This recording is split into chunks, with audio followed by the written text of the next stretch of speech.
Sandhills Community Action Program Incorporated maintains a mission to develop viable approaches aimed at generating an improved quality of life for low-income people. Continuous efforts are made to generate the needed support to improve the prospects for self-sufficiency and independence, and to end hopelessness and homelessness.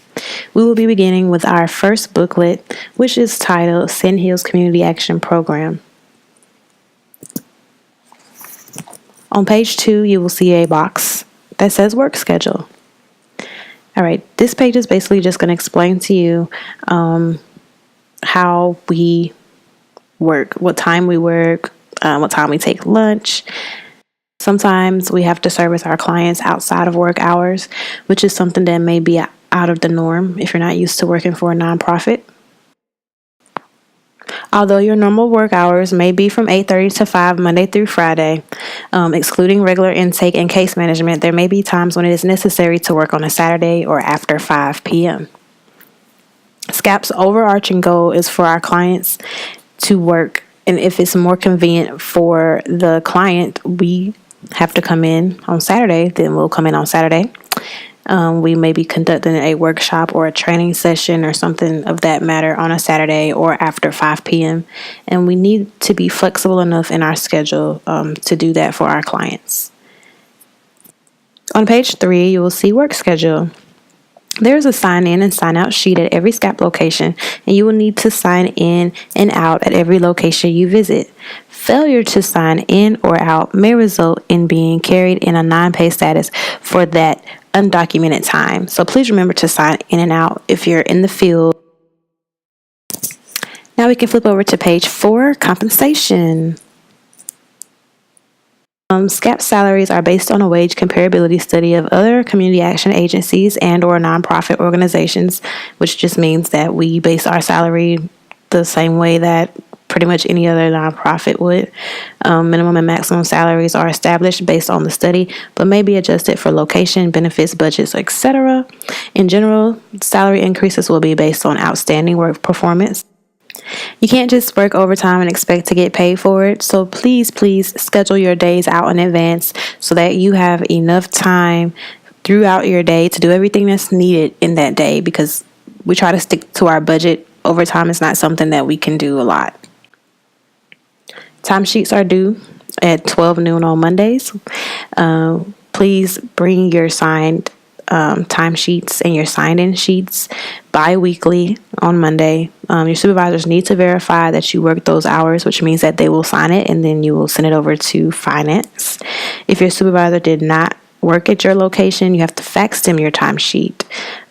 Meaning if you work in the Rockingham office and your supervisor works in the Southern Pines office, you will still do your timesheet as normal, but you will fax it and you will need to drop off or mail the original timesheet to the central location where your supervisor is. Payroll cannot be prepared without completely signed timesheets and sign-in sheets. We all want to get paid, so just please do this in a timely manner so that payroll will not be delayed. And next page, employee benefits. In addition to the required benefits that every employer in the country has to provide, SCAP offers retirement benefits equaling 6% of your earned salary after 1 year of employment, beginning on the day you are enrolled in the plan after 1 year of service. This 6% does not require any match from the employee. You'll get the 6% whether or not you contribute anything. Of course, employees are also allowed and encouraged to contribute to their own retirement accounts through payroll deduction. There are limits to how much you may contribute within a year. Those limits have been established by the IRS, and contributions are pre-taxed. If you contribute $100 through payroll deduction, then that $100 is not taxed as part of your payroll. At the present time, SCAP does not offer any health care coverage. However, each full-time employee that is eligible is provided what we call a special pay. At $162.50 monthly, broken down into $81.25 per pay period, that can be used to secure individual health insurance coverage. So Supplemental insurances are available through payroll deduction, long-term disability, short-term disability, medical bridge, cancer policies, and etc. are available at open enrollment. Okay, you guys, we're almost there. Page 6. Leave policies. Please, please, please give your supervisor enough notice of your planned leave so that they can plan properly in advance. We may miss you while you're gone, and your position may require some planning in order to have your shift covered. You do get annual leave, and it falls into a use it or lose it category at June 30th of every year. Any time over 40 hours are cleared. Only 40 hours of annual leave may be carried over into a new year. So please plan in advance and accordingly. We're ready to flip on over to leave policies. Sick leave. Full-time employees accrue sick leave 8 hours per calendar month. Sick leave is for personal illness and for your immediate family. All maternity-related leave is also treated as sick leave. Any employee absent for 3 consecutive days for sick leave must bring a doctor's statement. A maximum of 90 days is allowed to be accrued for sick leave. Employees terminated in employment with SCAP will not receive payment for their accumulated sick leave. Just quickly flipping back to page 6. You do not get paid for your sick leave after you're terminated. Well, hopefully you don't get terminated, but if you are terminated, you don't get paid for your sick leave. But if you terminate your employment with SCAP, within a 2 weeks notice, you will get whatever annual leave you have left. And we can mosey on over to page 8, which is about leave policies continued. All right, this page is going to tell you about personal leave, bereavement leave, excused absences, leave without pay, travel status, and merit leave. Leave without pay may be granted to an employee who has no accumulated leave but must be requested in advance, and it may be denied if it interferes with the program operations. Personal leave. Each employee is granted 14 hours of personal leave each year at July 1st. Any personal leave remaining at June 30th, like we said earlier, is going to be deleted, cleared out of the system. You're not going to be able to use it. Probationary employees are in their first 90 days may see this leave reflected on their pay stubs, but they are not allowed to access this leave until the probationary period has been completed. Absences that are excused include reasonable time to vote, safe travel in inclement weather, donating blood, or absences otherwise authorized by the executive director. These will not be charged to your annual leave. They are excused absences. Please take some time to review the rest of these leave statuses and the characteristics they have. If you have any questions, feel free to email me. And page 9, leave policies. So these are the holidays that we are permitted to take off. It's a pretty long list. Should be glad about that. And flipping on over to page 10. Personal performance appraisal. So quarterly evaluations will help determine the areas that need to be addressed and encourage development areas that are excelling. Evaluation often lets you know where you stand and what needs to be done in order to reach any performance goals you have. So you'll be ranked in a series of rankings going from 30 all the way to 100, outstanding to under minimum. This is just to give you a heads up if there's something you can improve on. It's always good to have some constructive criticism every once in a while. So that is something that will be happening in your employment. And the next page, training and career development. Training and development will be available based on program requirements, program budgets, and training needs identified in evaluations. So if, say, you're a caseworker and there's a conference coming up where you could learn a lot of information, that would be helpful to bring back to the program and to your clients, we may be able to pay for you to go to that training and advance your development as a caseworker. Each SCAP office does have a first aid kit, and it's mandatory, but we do have them here. Please, please, please be careful and don't create a lot of hazards in your work environment that would result in needing medical attention. We're ready to flip to page 13, drug-free workplace. New to SCAP is pre-employment drug testing. Also, as a condition of continued employment, every employee is to be randomly tested at least once per year. Okay, page 14.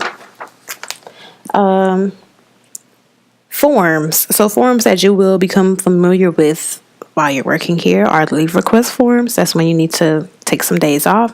Out of area travel, if you're going to training or a conference.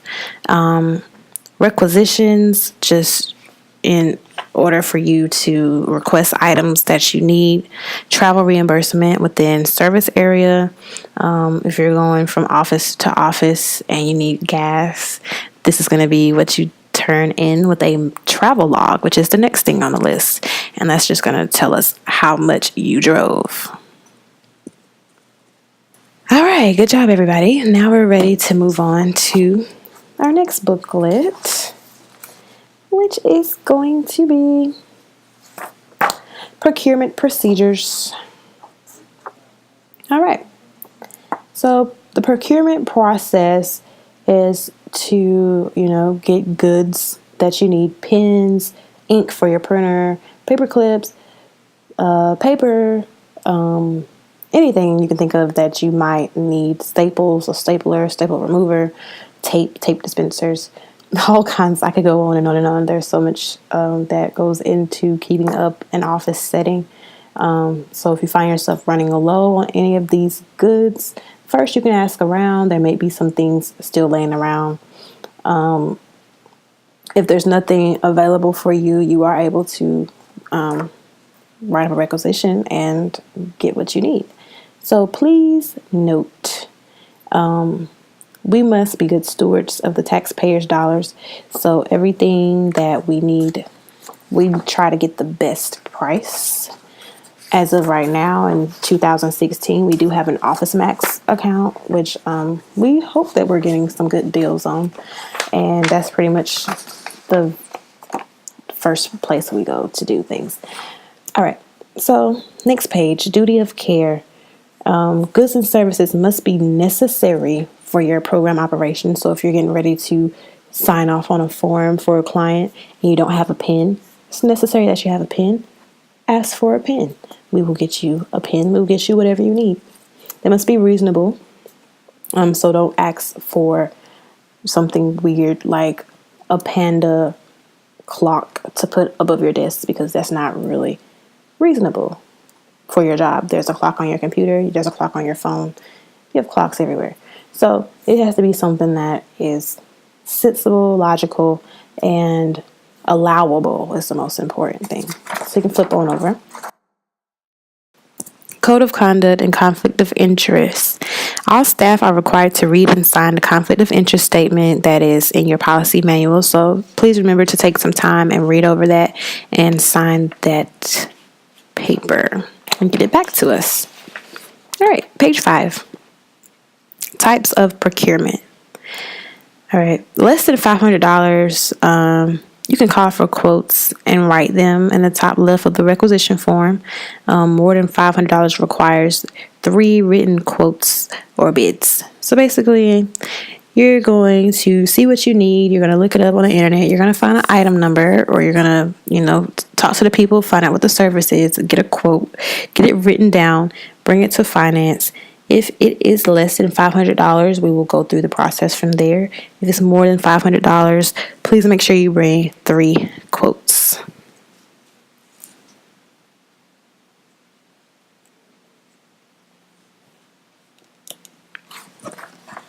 Okay, and the next page. What to do if you need to obligate funds. This means if you want office supplies, if you need to service appliance or equipment, if you need to provide financial assistance to a client, or anything that requires money to be spent, a check to be cut, or obligating SCAP to pay for a service, do not do it until you have a requisition that has been completely signed. So please wait for your requisition to be approved before you begin to spend money.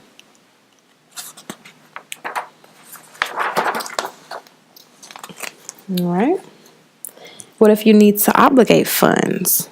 Well, as you can see, Office Max and Staples, we do use Staples, Lowe's and Home Depot. We do use those for our apartments, and who knows, maybe we'll need to use them for some other types of programs in the future. But these are generally our main places that we go for items. If you need financial assistance for any of this, please get your requisition 100% signed and approved. Please complete the paperwork and turn it into finance. Next page, purchasing and receiving. Receipts and invoices are very, very, very, very important. It needs to be documented that the money was spent or will be spent. And when the audit comes around, they're going to be looking for, all right, you gave employee A $100 for this. What was it for? Where's their receipt? What happened? So please keep all your receipts and keep all your invoices so that we are able to keep our records up to par. Next page, fuel purchases. If your job requires you to drive the company cars, right now we have a Ford Taurus, van, 2 vans, and a truck. For any reason, if you're driving these cars and you need to stop for gas, Nick's Picks is our only fuel location where we have an open credit account where you are able to go and say, I'm driving a vehicle for SCAP. They'll give you a receipt. You'll bring your receipt back with your travel log, which has your miles on it. And when Nick's Picks sends us a bill, we'll match it all up and we'll be able to pay it and keep our relationship in good standing. If you're driving a SCAP car and you notice that the sticker on the window indicates that an oil change is due, basically you just want to put in a requisition and that will take care of that. All right, so that's the end of this booklet. We've got one more to go. You're doing so good. We're almost finished. Internal controls. Internal controls are everybody's responsibility, and they are basically making sure that we are being reliable with our financial reporting, complying with the grant agreements and the laws and regulations, and that we are effective and efficient in operating our program. Page 3. Regular operational expenditures are electric, water, gas, and rent. So that is something that comes out regularly, all the time, pretty much every month. If you receive money at your location, you need to issue a receipt for those funds immediately. So we may have somebody come by to pay some rent or pay back some money they owe to the Section 8 program. If this happens to you and you do not work in finance, because people in finance are not to accept money from clients, we need someone else to accept the money and write the receipt. It's normally the person at the front desk, but they will write the receipt and they will then turn the money over to a person of the finance department with the receipt, where it will be documented properly, and it will be taken from there and deposited into whatever account needs to be deposited in. You may need to requisition for a receipt book. So if you're in this position where you're always collecting money for whatever reason and you don't have a receipt book, please please write a requisition for a receipt book. There are 3 parts to each receipt. There's the one for the person who paid, there's the one for the finance department, and there's a receipt that stays in the book for our records. So they get a record, you get a record for taking it, and finance gets a record for documenting it. Next page, security controls. If you need something from the financial files, please ask one of the finance employees to get it for you. You may not be connected to SCAP's network, but if you're not, it's because it's not necessary. So there are certain files on the network, if you log into a SCAP computer, that you will be able to access, and depending on your position, you may not be able to access some other certain files on the network. And this is basically just because you're not necessarily needed. You're not necessarily needing to check those files for any reason. And that's what that is. So next page. All right. So fraud and misuse of funds. Any officer or employee who receives information or evidence of theft, embezzlement, misapplication, or misuse of funds have to immediately report it to their supervisor. No director, officer, or employee who in good faith reports a violation of a code of conduct or interest policy shall suffer harassment, retaliation, or adverse employment consequences. So if you see it, tell it. Okay. There's also a grievance policy and procedure in your manual.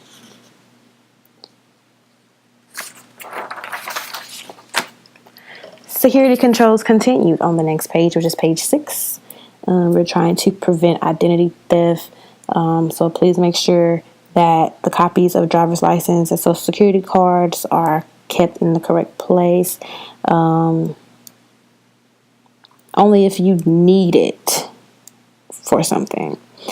Files containing information that may be sensitive are locked away. Destroy the files when they are no longer needed, because we don't want to hold on to people's sensitive information. Next page. Social security number, a driver's license, and passport numbers are all important numbers for people's identity purposes. Checking account numbers, saving account numbers, and all other numbers. Please be careful not to leave paperwork on or around the desk that you work at that contains an applicant's personal information or SCAP's personal information, depending on your job role. You are working with a continuous stream of clients, so be sure that each one of their information is secure before you bring another person into your office. So if you are in a position where you're working with person after person after person, please make sure you don't bring Billy in and you still have Ann's social security card copy laying face up on your desk. All right, next page. We're still on security controls. Be sure to get disclosure forms signed by your clients. If they refuse to sign the disclosure forms, you may not disclose their information. If your program requires disclosure, the client may not be served if they do not agree to disclosure. Victims of domestic violence have certain rights that allow non-disclosure of certain information. So please stay up to date on those program guidelines and regulations, as they may change.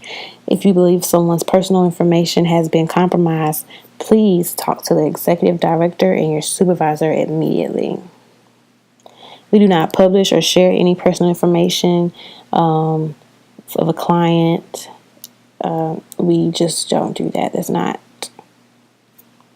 good practice. Okay, next page. Record retention. Records shall not be destroyed, purged, or disposed of without the written consent of the funding source. You can't just decide to clean things up and get rid of all your files. They must be maintained for a minimum standard of time. The full disclosure is in the internal controls policy manual. So you can't just throw things away because that client made you mad and you don't want to see their name anymore. You have to keep files around long enough until They said that's long enough.